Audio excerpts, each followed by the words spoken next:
So I'm gonna pretend that I'm speaking to my little brother who's skinny fat, and he just came to my room and he tells me I'm skinny fat. What do?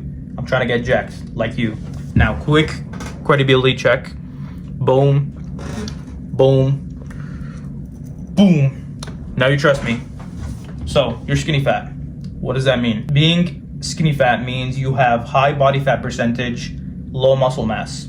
So should you be bulking? Should you be cutting? Should you be maintaining? By the end of this video, you will know exactly what to do in order to get jacked and escape that skinny fat shape. So there are 3 pillars to this: training, recovery, and nutrition. I'm gonna start off with training. That should be the main priority. That should be the thing that you should be consistent by the end of the first month. First month, usually I'll treat it as the month where I get my habits together, and there's 4 weeks in the month. Week by week, focus on each habit to build, depending on what you're missing. Everybody starts differently. So, number 1 priority is training. You need to be hitting the gym. Now, what does the structure look like for the gym? How many sets you should be doing? What exercises to do? Obviously, there's millions of ways that I could answer this, but I'll give you a simple structure on how to go about it. So, 4-day split, hit the gym 4 to 5 times per week. You're gonna follow the split that I recommend, which is pull day or back and buys, push day, chest and tris, leg day, everything legs, and shoulders and arms. Shoulders, biceps, triceps, and maybe forearms if you really want to focus on them. Day 1, pull day, which is back and biceps. You are gonna focus on 4 different movements. First one, and the most important one, would be any movement where you're doing like a pull down or a pull up.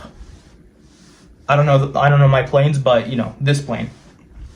That could be a pull up, lat pull downs. There's lat pull down machines, anything like that. Do that for 3 sets, 8 to 12 rep range.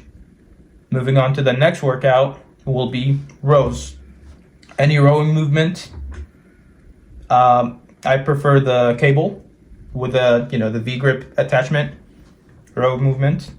Third exercise, rear delts. So rear delt flies or dumbbell like rows with your elbows out. Anything that works on your rear delt, because that's part of back. Obviously, technically it's part of the shoulder, but I do rear delts on my back day, and I save the rest, like the side delts on front delts, for shoulder day. Now, last exercise will be obviously for biceps, and you're literally gonna do whatever the fuck you want for biceps, like any exercise where you really feel your biceps and it's comfortable for you.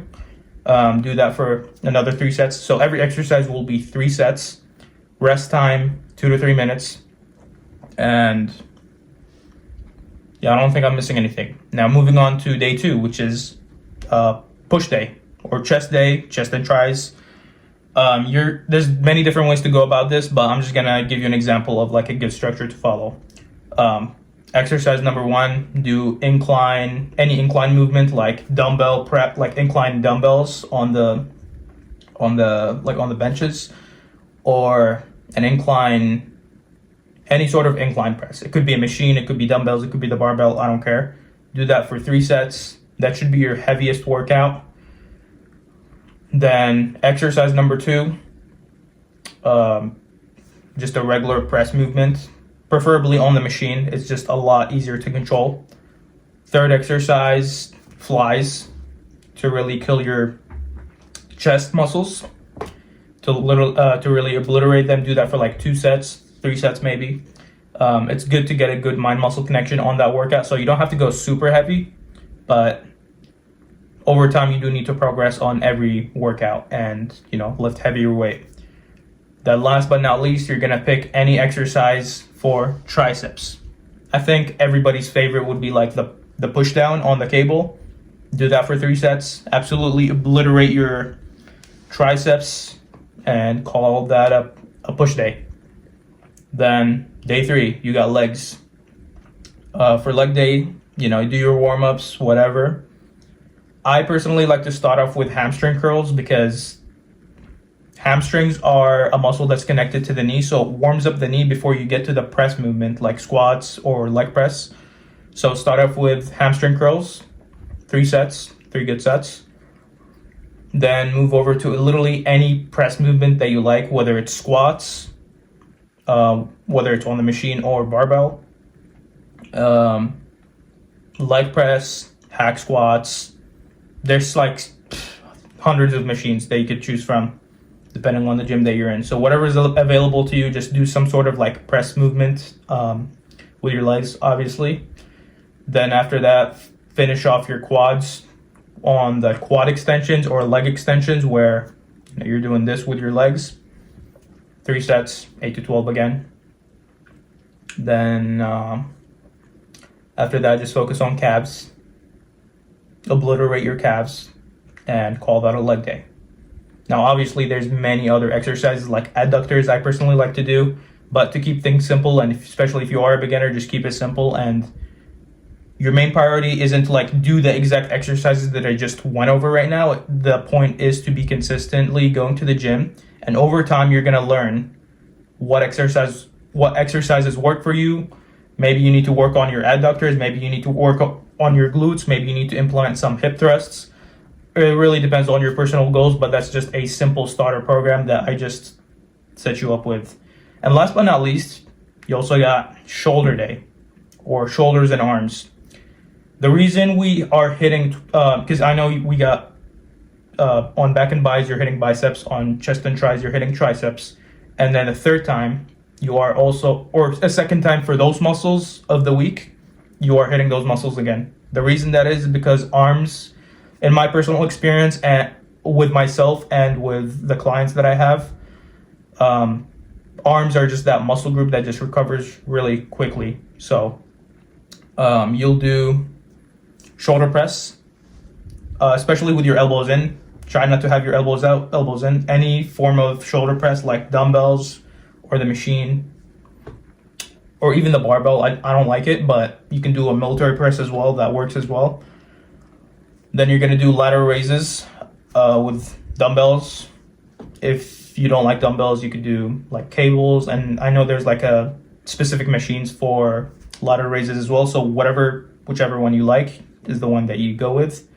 Once again, 3 sets, 8 to 12. And then you focus on triceps and biceps. So pick any exercise for triceps and biceps and do those for 3 sets. 8 to 12 reps. And that should be it for the training part.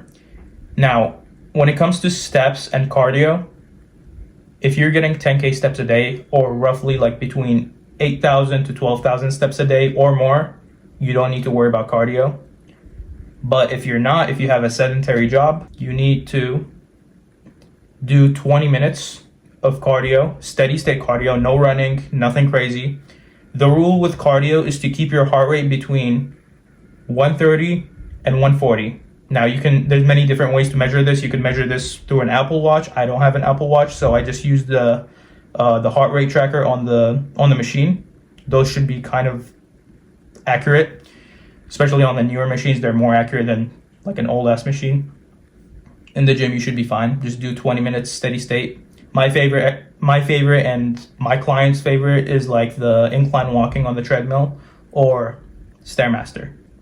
Just make sure you, like every other minute or every 5 minutes, just check your heart rate and make sure it's in the range between 130 to 140. If it's above 140, you need to decrease the intensity. If it's below 130, that's barely cardio. Increase the intensity to make sure your heart rate is in that range. Now, if you don't have a tracker for heart rate, another good way to make sure that your heart rate is in the right rate is if you're able to speak. Like it's slightly uncomfortable, but you're able to speak when you're doing the cardio. Now, that's pretty much it for the training part. Moving on to, let's move on to nutrition. With nutrition, especially if you're skinny fat, you need to figure out your maintenance calorie amount. Now, you can go online and just type in macro calculator. You're going to input your, like all the information, like your age, gender, height, current weight, how active you are, and it's going to estimate the maintenance calorie amount for you. And on average, it's like around 2,500 for most people. That depends on the person, but let's say it is 2,500. If it says that your maintenance is 2,500, we'll just go with that, and I'm going to use that as an example.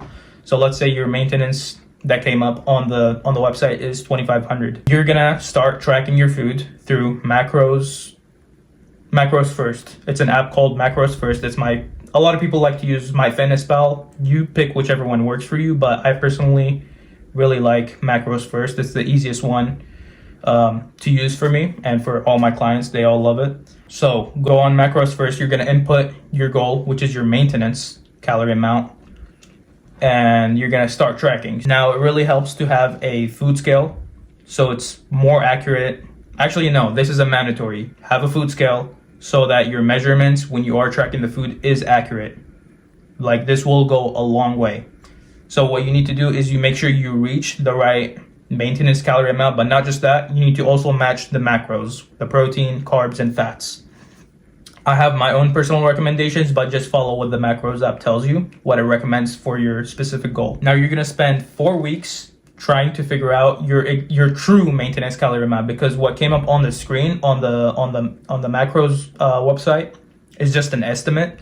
So try to follow that exactly within the next 4 weeks and see how your body reacts to it. What I mean by that is every week, on a weekly basis, weigh yourself fasted in the morning and see how your body is reacting.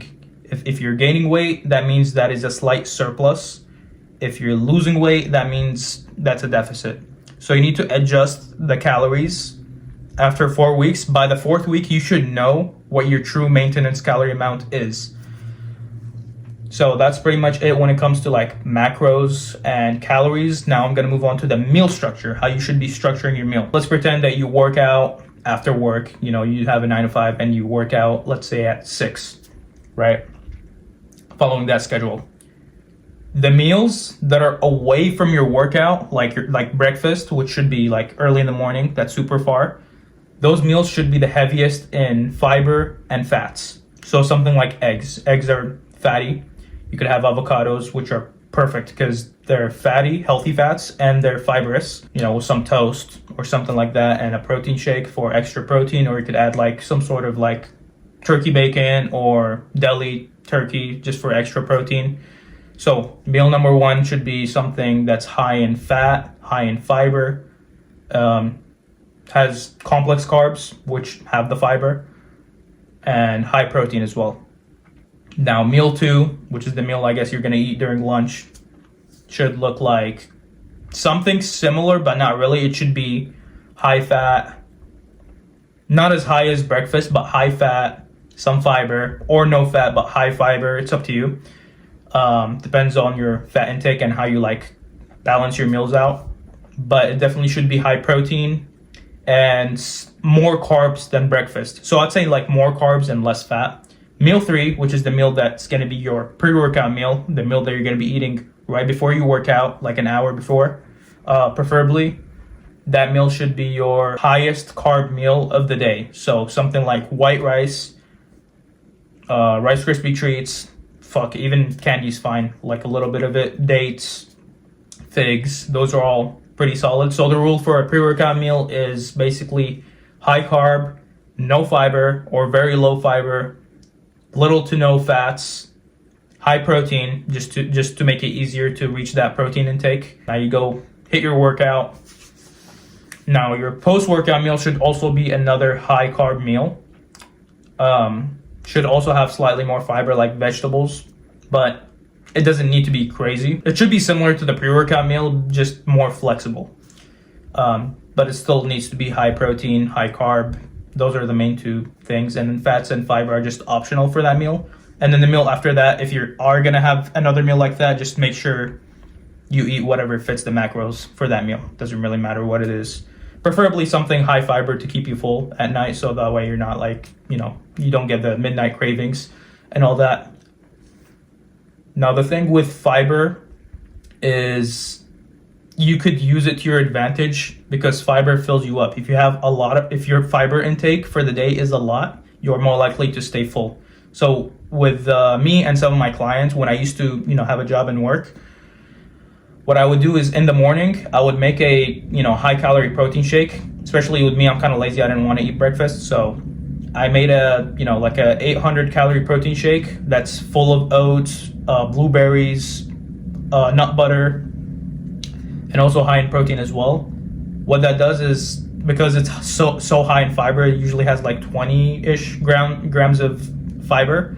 I would drink that for breakfast or during work, and I literally I would do a 7-hour shift and I wouldn't eat anything else, just because fiber is that filling. So that's just a hack that you could use to your advantage. If you feel like you're hungry on a diet, just increase your fiber intake. Eat more vegetables. Vegetables don't really do too much for me, but it helps to eat broccoli, have oats, wheat bread, or whole grain breads. What else? Brown rice, which I don't really like, but that works too. Quinoa. Oats are a game changer. I use those all the time if I want to eat a low calorie meal but want to stay filled up for a while. And so about the fats as well, try to stick towards healthier fats and not the saturated fats. Just try to stick to things like eggs, avocados, olive oil, red meats. That's all I got for nutrition. Now moving on to the third pillar of recovery. Pretty straightforward, pretty simple. Sleep 8 hours every night, consistently, at consistent times. So go to bed at a consistent time every single day and wake up at the same time every single day. Obviously, life gets in the way and sometimes there will be outliers, but try your best to stay consistent. Now, sleep quality, that's important as well. You could sleep 8 hours and still have shitty sleep quality, and it would be the same as not sleeping the full 8 hours. Things to help with that is staying off the screen. That's the biggest one in my opinion. There's all types of night routines that people, they're dark room, shut your mouth with the tape bullshit. I don't think it's bullshit, but I guess it helps, but I just never do none of that. What I feel helps the most is just staying off your screen 1 hour before you go to bed, and find a habit that's relaxing. For me personally, I read books, a lot of self-improvement books. I'm on my probably 10th one. Been doing that the past few years.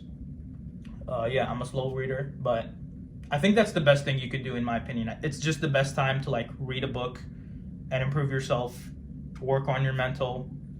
If you don't do that, what are some other things you could do? You could I have some puzzles that I do, but I don't really like them. I just like to read a book and actually learn something that's useful. What I used to do as well is instead of, if I don't feel like reading a book, I'll just listen to a podcast or something. Yes, it's on my phone, but I don't look at it. I just keep it on until I go to sleep, kind of like a bedtime story. It just helps a lot, and you'll feel so much better when you wake up.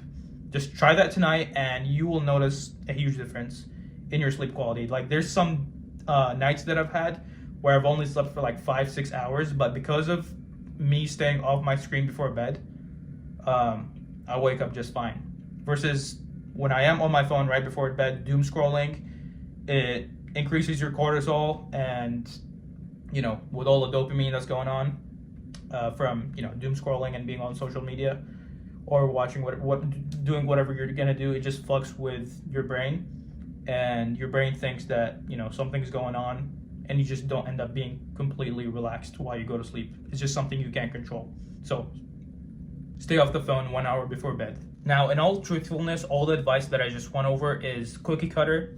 This is advice that will help if you implement it, but it's not specific enough because I don't know which one of you I'm talking to. You know what I'm saying? Every person has different exercises, exercise selection that works for them. Maybe the incline dumbbell press just doesn't work for you for whatever reason. Maybe it's the way your body's built. Everybody's program looks different. So what I just went over is just an example of what a program may look like, and even the rep ranges of 8 to 12 may not work for you in some exercises. It doesn't work, 8 to 12 rep range. Sometimes I go below that, sometimes I go above that, depending on the exercise and the time. There's a time and place for everything. Rest time, it could be up to 5 minutes for me if I'm doing a heavy squat. or any crazy exercise like that, or depending on how my body's feeling, sometimes I'll do like 1 minute 30 seconds, you know what I'm saying? So everything that's mentioned in this video is just, you know, general advice. It's not specific, but regardless, you should still apply it if you are a beginner. With all that being said, I really hope that this video helps you and you actually implement it to break out of that skinny fat phase, because I know it sucks and I know it's a very confusing phase, and a lot of people are unsure on what to exactly do when it comes to whether they should bulk or cut. So short answer, maintain for a while. If you need to, just go on a slight deficit if you want to speed up the fat loss process.